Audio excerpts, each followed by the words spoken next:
咁趕嘅，去邊度啊？聽日考試，趕住返 hall 溫埋中大份碌屎啊！我哋一齊啊！好啊！大家好，我係 Maxim， 2023年喺中大醫學院畢業，而家喺牛津攻讀醫學博士。回想起當年我喺醫學院同一班戰友一齊讀書奮鬥嘅時候，面對住海量嘅知識同埋考試壓力，有時都會覺得有啲彷徨。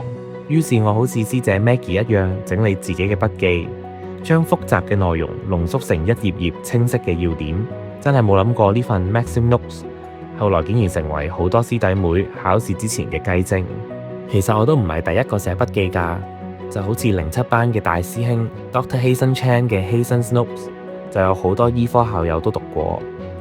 而聽聞我哋嘅大前輩陳家亮教授同埋吳兆文教授，佢哋喺中大讀書嘅時候都有做筆記，佢哋嘅筆記甚至係手寫嘅添。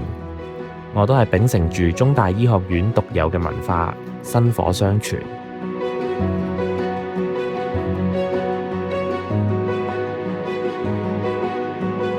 呢 part Maxim 真係講解得好清楚啊！不過呢度我都唔係好明喎，呢個 syndrome 即係咩意思？其實我覺得可以拍片解釋下都得喎。Hi， 我係 Jason， 中大醫科5年級嘅 GPS 學生，我都有讀過 Maxim 嘅筆記㗎。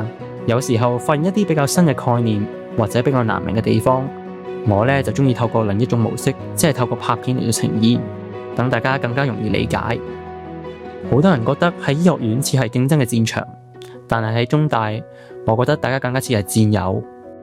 我哋希望將呢種無私互助嘅精神延續落去，繼續展現 CU Medicine 獨有嘅人情味。